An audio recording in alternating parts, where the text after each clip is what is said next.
ಜೀವಂತ ಮಾಡೋದಕ್ಕೆ ಹೇಳ್ಬೋದು Madhukar. Okay, thank you Gururaj ಡೀಟೇಲ್ಸ್ಗೆ. ಧಾರವಾಡ ಜಿಲ್ಲೆಯಾದ್ಯಂತ ಭಾರಿ ಮಳೆಯ ಅಬ್ಬರ ಜೋರಾಗಿದೆ. ಸಾಕಷ್ಟು ಜನಜೀವನ ಅಂದ್ರೆ ಭಾರಿ ಮಳೆಯಿಂದಾಗಿ ಅನೇಕ ಅವಾಂತರಗಳು ಆಗಿದ್ದು ಜನಜೀವನ ಸಂಪೂರ್ಣವಾಗಿ ಅಸ್ತವ್ಯಸ್ತ ಆಗಿದೆ. ಅಪಾಯದ ಅಂಚಿನಲ್ಲಿ ಯಮನೂರು ಗ್ರಾಮ ಇದೆ. ಮಳೆಯಿಂದಾಗಿ ರಾತ್ರಿ ಸುರಿದಂತ ಮಳೆಯಿಂದಾಗಿ ಜನಜೀವನ ಸಂಪೂರ್ಣ ಅಸ್ತವ್ಯಸ್ತ ಆಗೋಗಿದೆ.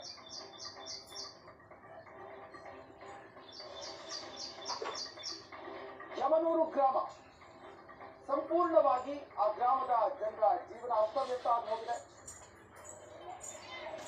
ದೇವರ ದರ್ಶನಕ್ಕೆ ಇಳಿತಾ ಭಕ್ತರು ಬಂದಿದ್ರಲ್ಲಿ ಬೆಣ್ಣೆ ಹಳ್ಳಕ್ಕೆ ಸ್ನಾನಕ್ಕೆ ಇಳಿತಾ ಇರುವಂತಹ ಭಕ್ತರು ತುಂಬಿ ಹರಿತಾ ಇದ್ದಾರೆ.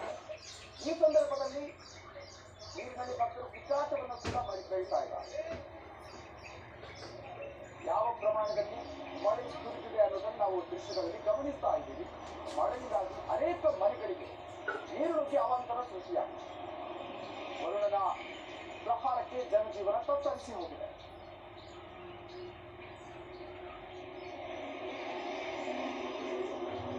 ಚಾಂಗ್ ದೇವರ ದರ್ಶನಕ್ಕೆ ಭಕ್ತರು ಬಂದಿದ್ದು ಈ ಸಂದರ್ಭದಲ್ಲಿ ಬೆಣ್ಣೆ ಹಳ್ಳಕ್ಕೆ ಸ್ನಾನಕ್ಕೆ ಇಳಿದು ಅಲ್ಲಿ ಭಕ್ತರು ಹುಚ್ಚಾಟವನ್ನು ಕೂಡ ಮೆರೆದಿರುವಂತಹ ಘಟನೆ ಆಗಿದೆ.